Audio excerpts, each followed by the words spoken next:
All right, good morning, everybody. How are you? Good morning. Good stuff. Thanks for coming. Today, presentation is on basic rigging and cranes. We're going to get a bit of an overview of rigging practices and just some general crane information. All right, so my name, as most of you may know, is Anthony Manson. I do go by the name of Table. So for you people who aren't aware, it's pretty obvious why I got the name. It came about years ago when I first got in the industry. I used to have long hair, sported a ponytail, thinking I'm looking pretty cool. And then one Christmas we decided to cut it all off. Hence then all the boys at work started calling me Towball. I have tried to grow it back, but quite unsuccessfully over the years. It hasn't quite got there. Just a little bit about myself. I do have two wonderful children, one angel and one devil, one boy and one girl. Young fellow, he's just starting to get into work, and one's in high school, one's in primary school, and I do have a lovely wife as well. We haven't actually gone as far as getting married yet, but it's close enough to being married. Oh no, I haven't started the title. Anyway, right. So a little bit about my work background. Obviously, you could probably guess I sort of in an industry where there's cranes, rigging. Started off back in the 1990s. Back in Go, a little place up in the Northern Territory. Started off as a TA, worked my way up to being a scaffolder, rigger, crane driver, and then slowly worked up into a leadership supervision role. Yeah, let's get into it. What have we got here? Okay, a little bit of housekeeping, just some formalities. All right, there is an attendance sheet going around. Please make sure you get on there if you don't mind. Just sign and put your name. Toilets down the hall through the doggy door. Track a left, and there's the door at the end of the corridor. It is a unisex toilet, so males and females can go there, preferably not at the same time.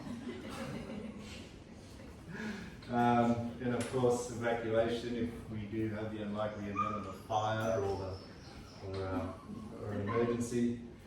We've got a little exit outside there, and one out on the right hand side as well.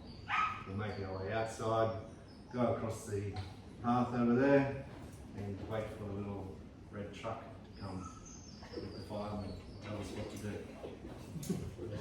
Brakes, unfortunately guys, there will be no brakes, but by all means, if you feel like you need to go up and get a cup of coffee or tea, there's some facilities at the back there.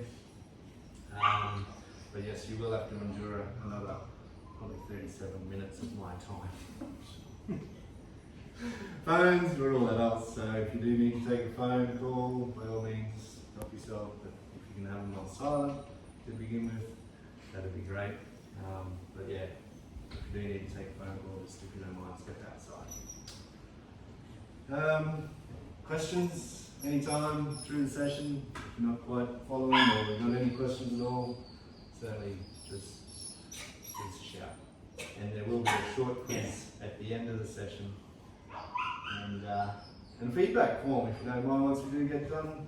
I would appreciate your feedback. Okay. So some objectives that we're going to try and achieve today, or that we're going to get, is basically just a basic understanding of some basic rigging fundamentals, some general crane and rigging topics, what to consider while you're on the job site, and some general equipment, rigging equipment selection, different types of rigging equipment. And there's also user responsibilities, the user of the rigging equipment and cranes, what their responsibilities are. And we might even get into some basic sling practices or methods of slinging. So, this one here, that's a job that I was on in the Philippines. All right. It doesn't really show too well about the obstructions and the confined sort of area that we had to set up in. But this is probably just an example of some of the things that rigging and cranes do. There was at a copper smelter and refinery over in an island called Leyte in the Philippines. And that is what they call a steam drum, which actually dries the copper powder, I believe, before it goes to the smelter. It weighed about 200 tonne. The yellow crane on the left was about a 200 tonne crane from memory, and the green one was about a 350 tonne crane. When we executed the lifts, both cranes will touch over 90% of their safe working load capacity. So it was a pretty, just because of the area, the confines and the weight of the lift and whatnot, we couldn't really avoid being up on such a high capacity. But it just goes to show, I suppose, what I'm trying to demonstrate is all the preparation that goes into crane lifting. Once if you get it all prepared, take the time to set up your cranes and your rigging, you usually end up with a successful product at the end. Through the planning, we did realise that these two crane and the steam drum would come within about a foot or two of the crane boom, but that was all thought about in the preparation. Is that a dual lift? That's a dual lift, yes. So two cranes lifting the load. Obviously we picked it up from the ground down here somewhere, and then we took it up and it landed up, or we placed it up on a couple of stools on top there, and then the building got built after that. So that just shows a bit of my experience, I guess, and what I've done in the past. There's a few sayings we have in the construction industry. One, the old 5 Ps, proper preparation prevents poor performance. Sometimes that can be turned into a 6 P. Some of you might think of the other word that starts with P. And there are other ones like, know how to do it right, then do it right. And basically, if rigging, especially in cranes and rigging, if it looks good, it's usually going to be a good lift and a safe lift. Okay. So I've got a little, is that a malfunction here? Oh no. So I'll show you a video which sort of highlights the proper preparation and the amount of work that can go into a crane lift. What you'll see,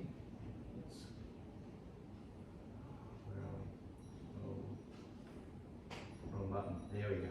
Alright, so this is a crane demonstration done by Liebherr, over in Germany, back in 2012.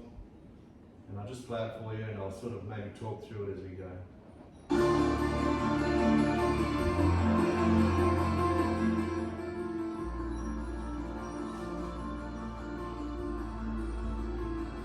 Oh, we've got a malfunction. How do we get that off there? Excuse me. 1 second. Oh no, how am I going to do this? Turn your screen around, we can watch it on your screen. Yeah, maybe. Oh, there we go. That's it. Okay. Oh, that's not cool. Okay, we'll have to show it on my screen, I suppose.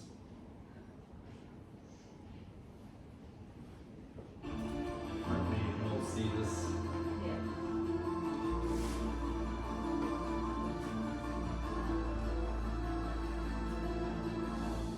So essentially they did a demonstration of their 3,000 tonne crane. Up here you've got a little toy crane, I suppose you call it, being lifted by a crane and then successively being lifted by another crane and another crane after that.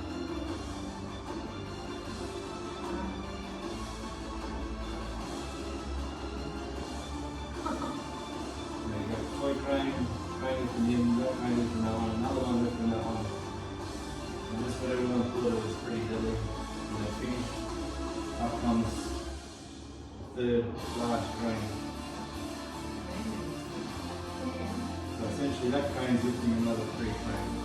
And all fully kitted out with their equipment, with counterweights and all.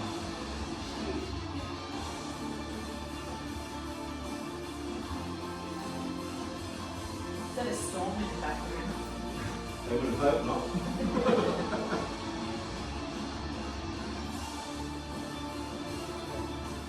So they were rigged really well. Yes. Yeah. There is another demonstration where they did a similar thing, but rather than lifting the cranes off the ground, one of the cranes was up on, like one track was on a high ground, Yeah. or both on the high ground, but then as they tracked forward, it actually drove off the platform, so to speak.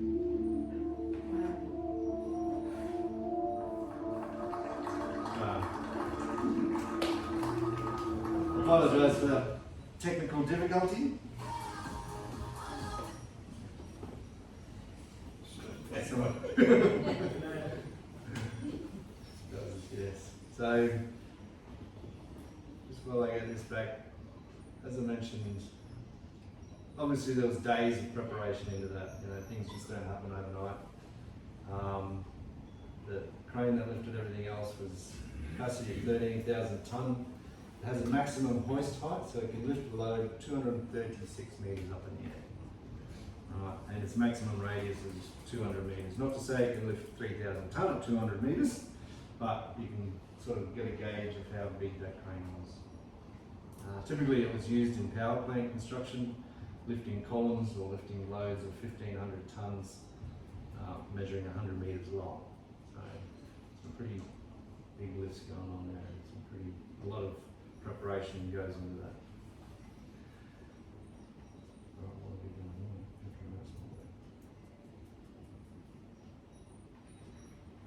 Right. So, what is rigging? Or the basics of rigging. The handling, setting, and erection of materials and equipment. It's a hazardous occupation. So, rigging cranes is what they call a high-risk work occupation. Basically, as the word is saying, high risk work. There's a lot of dangers, a lot of hazards, a lot of risks that get involved. Each operation presents its peculiar problems, and no two jobs are alike. Unless we're doing repetitive work, lifting similar loads up all the time, you tend to get something different nearly every day that you go to work. Proper consideration taken into each job. It can be performed free of bodily harm to the employee and without damage to the equipment. So as I said, it's a high risk industry. One, you don't want to obviously hurt people, because there are many fatalities still in the industry, and obviously damage to equipment is not always ideal, especially when you get equipment like this little fella there. I was on a job that I was previously on, it's called a HSPT. I won't go into the full details of the term, but it's part of the gas plant. It's part of the turbine, which then pushes all the gas around the plant. And that thing there, HSPT, is the cost of it is more than all of our potential earnings in our lifetime combined. Wow. It's in the order of millions and millions and millions of dollars. So you can see why a lot of thought goes into it, and you know you have to be trained and authorised to do those type of activities. And also, if there was an accident or if something went wrong, not only the cost of the HSPT, but the cost of the LNG plant, having downtime. Each one of those, there was 2 trains on the job that I was there last. If one train, what they call a train, if one goes down, they potentially lose $250,000 per hour for every hour that they're not producing. So you can see how that adds up. Maybe some of you guys can do the calculations in your head. The person authorised and qualified to do rigging must always pay close attention to detail. So I guess that's what I'm highlighting there. Whether it's a heavy load, small load, expensive load or small load, we always pay attention to the details. One careless moment or act can result in serious injury and death and tremendous property damage, as I've already explained. Proper rigging is an art and should never be left to the inexperienced. So you do get a lot of cowboys, for want of a better word, on the job site who think they know how to rig, but it comes with time and experience that you can turn it into a bit of an art form. That doesn't really show a great deal or a great configuration, but you can see that a lot of work goes into how we can rig it up. Do you use computer systems at all to assist in rigging? There are computer systems that can produce a lift plan, I suppose, and then they can also go down to detail of forces employed on each leg, Yeah. the distribution of the weight, how much this chain block, for example, is taking compared to other legs. So so that's I think it was about a 4.5 ton load there. It's a bit hard to see, but the center of gravity is pretty much towards that right hand side. So one leg you could say was probably taking 3.5 ton, and that chain block was taking only 1 ton. But yeah, a lot of bigger companies. Mammoth is one. Lamson's in the old days, and other companies do use computer systems that can detail a lot of information. The length, they can basically find a load, predict its center of gravity, for example, and then determine what length of slings you're going to need, what shackles you're going to need, etc., etc. You do that in your own brain though, don't you? I have got a big enough brain to do it in a basic sense. But yeah, there are formulas that you can use. There are equations and rules of thumb, I suppose, that you can use. And on the last job we did a lot of basic plans, but when you get into some of those heavier lifts like that crane you saw before, that would have been engineered by a team of people, I would imagine. Cool. Alright, if you don't know how to do it properly, then don't attempt it. So if you're not sure what you're doing, any high risk work, if you're not sure what you're doing, get someone else to do it for you. Any questions so far? Any more questions so far? Good feedback, thank you very much for that. No worries. Alright, some job site considerations. Persons performing rigging tasks, usually already have 2 strikes against them when they start. So depending on what job you're on, unfavourable job conditions can be one of them, like that poor fella there. You can get up in the highlands of Papua New Guinea, for example. There is probably no flat ground to work on. Steep slopes. Weather, the rain, environmental factors, straight up probably working against you. And of course, job schedule to meet. There's always a bit of pressure, whether it's perceived or normal pressure, to get the job done. Companies always stick to a schedule or a plan, and people are expected to meet those KPIs, I suppose. Okay. Do your lift plans have to be signed off by someone and reviewed? Yeah, depending on the company, depending on the company you're working for, like the last job I was on, yes, we created the lift plan. They had a series of what they called appendixes. So there was a main page which detailed the radiuses and the length of boom you're going to use and whatnot, and then there was another appendix which gave a guide to what rigging equipment you would use, how you would sling it up. There was another one that would be a bit of a sign-off page, so if it was a critical lift, you'd get an extra couple of signatures. Yeah. So we formulated all that, you hand it to the client, and their crane lifting expert, for want of a better word, would come along and check your paperwork. Their main area of not area of expertise, but their main thing they had to do on that particular job was just to check the quality of the paperwork. They didn't exactly come out and check where you were setting up, reaffirm the radiuses that you were using. It was more of just a quality assurance check. So some rigging selection. Okay, so rigging equipment comes in many different forms, sizes, colours, types, uses, and there's probably too many to name them here today. But as you can see on the screen, we've got what they call endless round slings.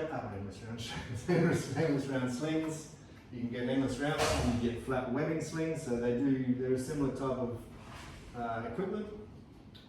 One's just got a flatter type web construction to it, or yeah, it's kind of a little bit like that one, I suppose.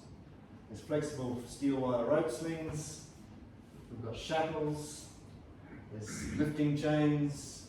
There's block and tackles. The old chain block, which is, I suppose, what they call for manual rigging. So you've got to actually manually use that to make the load move or lift it, set it down. And as you saw in that other picture, you can use it to actually balance loads as well when you're not sure about the centre of gravity, or just to get it level because you might have to bring it into a very tight area. Come-alongs or lever hoist is that one. So it's similar to the chain block, except this one here, you've got more of a length of chain where you can use it, where this one here you tend to have to be closer to the load to actually use the mechanism to move the load. Spreader beams come in all different sizes, anywhere from a little baby one, might lift 500 kilos for example, up to other ones up to 100 tonne, 200 tonne, even bigger, up to quite honestly up to thousands of tonnes. Then of course you've got specialised rigging equipment. That one over there is actually for lifting the turbines for your not the windmills, your wind farms. Thank you very much. So they get engineered, specially purposely built, purposely manufactured, load tested for a specific job. So on a job I was in Mongolia, we got into, for want of a better word, concept lifting equipment. So kind of a little bit like that. There was a specific job that had to be done. We get together with the engineers and develop a concept of a design to be able to lift a certain piece of equipment. It was an underground mine, so one that comes to mind is that we had a rotatable forklift attachment. It was designed so that we had these bits of steel, which were an arched bit of steel, and then go up underneath the roof. So it actually lifted up from underneath the piece of steel and got it up close to the roof. But it also had a mechanism there where it could rotate as well and tip forward and back. And they all go through engineering studies, they go through load tests. Manufacturer comes along obviously and he builds it to a specification specifically for that job. That other picture I showed you was before the term that HSPT belonged to a company called GE, and they had a lot of smaller specialised rigging equipment as well, which basically made their equipment come up level from a certain lifting point, I suppose you could call it.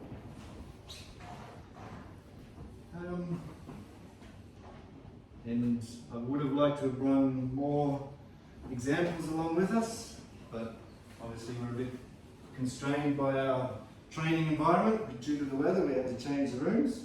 But I'll pass this around. This is what they call the endless round sling. You can have a look at that.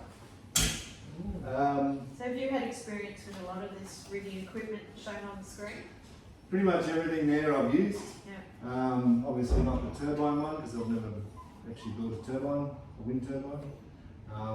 But yeah, a lot of other specialised equipment I do get involved with. Yes sir? What sort of safety factor would you initiate when choosing your sling for a job? Thank you for that question. We will actually touch on that further on, safety factors and stuff. But just as a basic rule of thumb, I suppose, that is a 1 tonne sling. Yep, Okay. I saw that on the label. Yeah, so you'll see on the label, it's a purple sling, it's got a black line as well. What does that mean, 1 tonne? It means 1 tonne. It can lift 1 tonne, but only in a specific, Yeah. only in a specific configuration. So if that label was missing, Yep. can you still use that sling or you're not supposed to? No, officially no. No, if the label's missing, you cannot use it. And if you don't mind, can you read a little bit of information out on that tag there? It's a round sling, working load limit 1 tonne, length 2 metres. It's got a date on it, the 3rd, 2022, so it's out of date. Yep. Ah, so you're not supposed to use it. So yeah, that's the tag that the manufacturer puts on there. As Rachel's quite rightly mentioned, it gives you the safe working load, it gives you a date of manufacturer, some of them even give you a date of expiry. Yeah. And it also sometimes gives you, it gives you a little configuration there, or I think you might see it there. Yeah, If different it's lifting. a straight leg, it'll be 1 tonne, and then it will show in a different configuration to get derated to a lesser tonnage. It's got information on the back about the care of the sling. Yeah. Yes, sir. But does that also double the increased weight with different various ways that you sling it? It does, and again, you must be reading my mind, because further on in the presentation, we will highlight that. So what this gentleman's talking about is when the sling is like that, Yeah. it's 1 tonne. Okay, it can lift 1 tonne. And sort of to go on to your earlier question, obviously you wouldn't want to lift anything greater than 1 tonne. And you probably wouldn't even lift 1 tonne lift day. You know, you give yourself a little bit up the sleeve, so to speak, a bit of a safety factor. So you get a 2 tonne sling. You would either go get a bigger sling or obviously pick up a lighter load. Yeah. Okay? There is safety factors in here, which I'll mention probably in the next presentation tomorrow, that give you an idea of safety factors and Yeah. whatnot. So that's basically straight leg, 1 tonne. Like this gentleman mentioned, if we come up like that, rule of thumb is now you can actually lift 2 tonne. Alright, and we'll go into a bit more detail, I think it's tomorrow, when you bring it back and you create an ankle there, it then reduces it again. And then you might see on there, it shows a picture of a choke. So if you wrap it around something and it comes back through there, essentially, some people say you take a 1/5 off or you can take a 1/4 off. In my mind, it's easier just to take a 1/4 off because it's easier mathematics, especially when you get into different tonnages of slings. Yeah. Obviously, they come in different colours and sizes, obviously different lengths, especially. Purple or violet is for 1 tonne, green is for 2 tonne, yellow is 3 tonne, so on, and there's different colours all the way through. Once you get to those orange ones, they tend to stay the same colour from 10 tonne, and then you go up to 15, 20, 30, we even get 40, 50 tonne, even bigger. They all tend to stay orange, but then they have a different coating on, a different description on the sling. Interesting. So, is the equipment in acceptable condition? So things like appropriate type. So is it the appropriate type of sling to use? Alright, so as you saw in the other picture, we've got chains, we've got soft slings, we've got all sorts of different types of equipment. Sometimes it doesn't matter too much what one you pick to be appropriate, but a good rigger would know that if you're going around a load with, say, soft edges, so to speak, you might want to use your endless round sling. One that's lighter, it's easier to use, and there's not much potential for any cuts or anything from the load. If you're going something heavier loads, you might tend to use chains. A lot of the young fellas these days don't like using chains because they're too heavy. And they always go for a soft sling, but then you've got to weigh up the benefits of the risks and the hazards and the particular load that you're lifting. We went into proper identification, so we've identified the sling, and it's got your tags and whatnot. And it's also, I don't think I mentioned before, it's also got serial number there as well. So they get tracked, they go into a register on job sites, and they're properly inspected. Alright, so there are a few things you've got to watch out when you're inspecting slings. Okay, this one's pretty good, it's relatively new, but if it has been misused, you will see that you can get cuts in the sling, you can get chemical damage to it, so someone might have used it in the mechanic shop and he's got solvents or grease or oils and whatnot, chemicals on there. Anyone else think what else might damage a sling? Acid. Acid, very good. Heat. Heat, yes, heat. Weather? Another Weather? Weather? Weather leaving it out in the sun all day, every Yes. day. No, that is exactly right. Yeah. Not being used properly? Yes, yes. So in weather, you'll find the colour will start to fade, and then heat. A little bit like I mentioned before, if you are lifting in a hot environment, you probably wouldn't want to use a soft sling because you can basically tell it's going to get affected by the heat. That's where you might want to go chains or wire strings. This is made, it's a nylon, synthetic material. And I think it's in this slide here, or later on, it's tomorrow actually. There's actually some fibres in there as well, inside there, which give you the strength. The purple, the casing is just for protection really, and for identification. The inside material is actually what's going to be able to give it its capacity. And properly inspecting it, there should be any reading equipment that you use should be inspected before and after use, and there is a 3-quarterly inspection. Most jobs sites these days will get a third party to come in and inspect them. Like the tag and test. Test and tag. Yes, and like a tag. test and tag. Test and Yeah. tag. So I'll just sort of touch on these. I won't go into too much detail, but you can see different ways you can rig up loads. Alright, some things you got a rigger or people have got to look out for is obviously what's the weight of the load. Okay, center of gravity is a big one. Because if you pick up, say, this load here with one sling, you're not going to be picking it up on the side over here because it'll fall down. So you've got to find the center so it actually lifts up with the center of gravity. What is the sling angle? So again, this is just a very basic overview. He's showing some angles, which I mentioned with that sling before, and then you got other angle factors that come into it depending on how sharp the slings come to the hook. Rule of thumb, the bigger the angle, the less you can carry, so to speak, or the more it gets reduced. So that's the ultimate angle, the one in the middle? The one in the middle, that's the 90-degree angle. The ultimate one is 60 degrees, so you're like 60 degrees each triangle, each corner. And a lot of places these days, they used to, on those tags, they would give you the safe working load of 60 degrees, or 30 degrees, 60 degrees, and 120 degrees. A lot of companies now exclude the 120, and some even exclude 90 degrees to keep their product within a safe guideline, I suppose, because the more you go out, the more potential the sling or the load has to break or get damaged.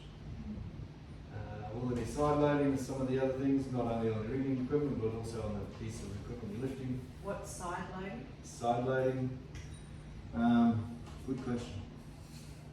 Side loading, I suppose, we'll give you a really basic example, is, let's say we've got a sling coming up here and here, you're going to be pushing side loading against that. So if it was a flexible load or a load which has potential to be damaged, if, let's say for example your angle is too straight, too tight, you could damage the casing like a substation or what you call electrical cabinet.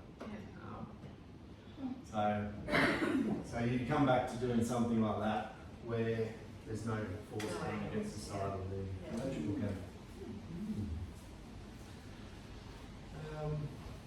Alright, some basics, taglines. So to control the load, continue the tagline. You've got to be careful with them because they can foul up depending on what you're lifting. Some people say you need a tagline on everything.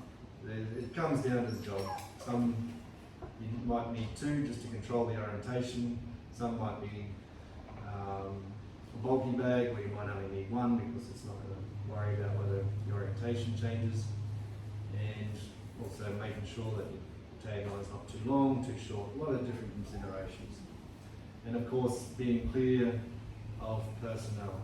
So you don't want to be lifting over the top of people, in particular not even anywhere near people. So once the load does come off the ground, you tend to move away They do have a thing called the load shadow, so if the load's close to the ground, people can tend to be closer to it, but as it goes higher up in the air, that shadow, so to speak, is bigger. If it does happen to fall, you want to be outside that load shadow. So some environmental factors or considerations. Wind is a big one. Cranes tend to have a wind rating for when they're lifting. Typical slew cranes are around about 30 kilometres an hour. Some of the bigger cranes can get derated, but it also depends on things like surface,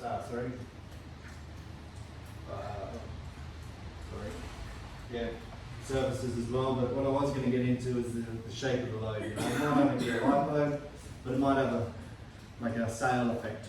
So once it goes up, you get a little bit of light wind, she'll start turning around. Temperatures, could be hot outside, could be cold outside, or like this gentleman Gavin mentioned, you might be even lifting into a hot environment where the load is going to be positioned.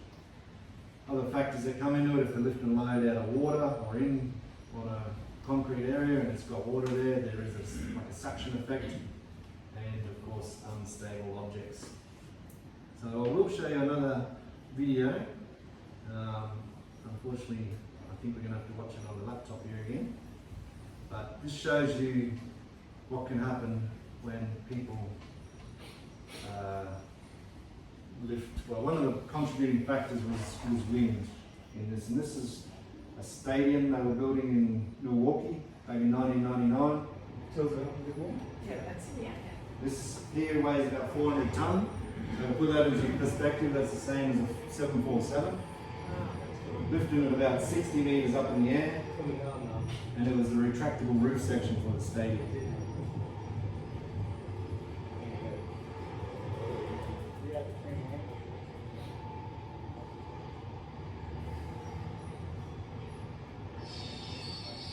So you're hearing that noise, that's giving an indication that something's going wrong. I weren't sure what it was to begin with.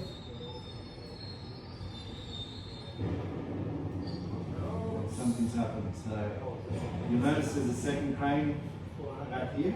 Keep an eye on that crane there as well.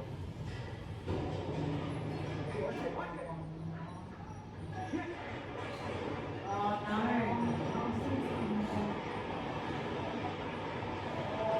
So what did they do wrong? So the main thing they did wrong there, sir, was they lifted in, I wouldn't say high winds, but in winds that were above the Safe load. that were above the limit, I suppose. Yeah, because you couldn't see any movement, like it looked fine. Did the driver survive? The driver survived. There was some people you noticed. I pointed out the crane, and there was 3 people in the man cage in the dog box. Yeah. Obviously, they had no chance of surviving. You saw they got hit. Yeah. The wind at the time was 26 miles an hour, 42 kilometres an hour, and as I said, most cranes are around about 30, but they probably would have been expected to lift in less than 30 kilometres an hour. The workers had expressed concern that morning that they weren't too happy about lifting, but again, like I mentioned before, probably a bit of pressure from powers to be. They went ahead with it, and unfortunately, some people lost their lives. And there'd be a work incident report, There'd be a lot of investigation, incident. investigation, and oh goodness. So, cut a little bit short on time, so I'll move forward here a little bit. Some user responsibilities, as we mentioned, don't use it if it's damaged or if it's used, don't overload it. That's a big one for people who aren't really savvy with being riggers, and only use it if you're trained. There's some general setup. Obviously, you pretty much know how a crane works, but we've got the crane, which is a lifting device, we've got the load, and then some people call it a hitch, or you could call it a configuration. So the load gets lifted with a configuration by the lifting device. Always use appropriate rigging gear, and use rigging gear within industry standards and manufacturing recommendations. So that's a big one these days. Buy your rigging equipment from a reputable dealer. you do get a lot of products from China, which they find in due course don't really meet the Australian standards. Yeah. And yeah, a lot of issues can happen there. And obviously conduct regular inspections and maintenance on your equipment.